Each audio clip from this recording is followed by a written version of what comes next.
It's an all-around good thing for both you and your clients. You don't have to worry about where money is going to come from to pay your employees and keep your employee happy. If you're paying your employees, if you don't have employees and you're just doing it yourself, you got money. You got money. You don't have to worry about where you're going to get the money from this job because you already have it.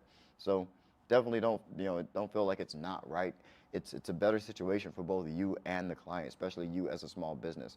Now, but it does put the pressure on you now to deliver, because now the client's paid, you have no excuses. It takes away all your, that's where it puts all the responsibility back on you. And in your business, everything's your fault anyway. So why not take that responsibility up front? It's all on you. Do a good job. It's more than right. It's how it's how the client can guarantee themselves, a good job done, a job well done.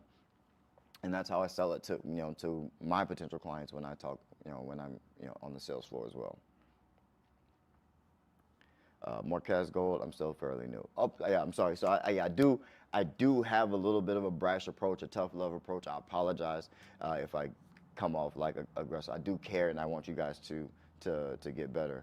But I know it comes off a little brash sometimes. I don't mean it that way. It's just tough love, man, and because I want you guys to kind of just get to it and get to work. But congratulations on getting started. But but yeah, get out there and get after it, man. Appreciate you being here, man. Thank you so much for asking a question. I'm sure someone else is probably wondering the same thing. But yeah, it's definitely an okay thing. It's definitely right to do. It's a better situation for both you and the client.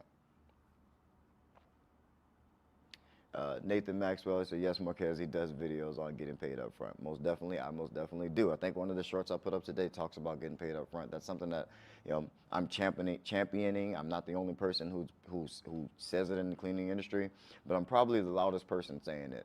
And I want, maybe I'll just be the person who ends up getting credited with changing the industry and changing the way that the industry does business. And I hope that is the case, because there's no need for it whatsoever. I obviously didn't come up with that. I heard another actual cleaning business coach on YouTube a long time ago, even bring that idea up to me, and then I started doing it, and I tried a couple times, failed a couple times, and then once it worked a few times, and I was like, oh, yeah, yeah, absolutely. This just works out better. It just works out better.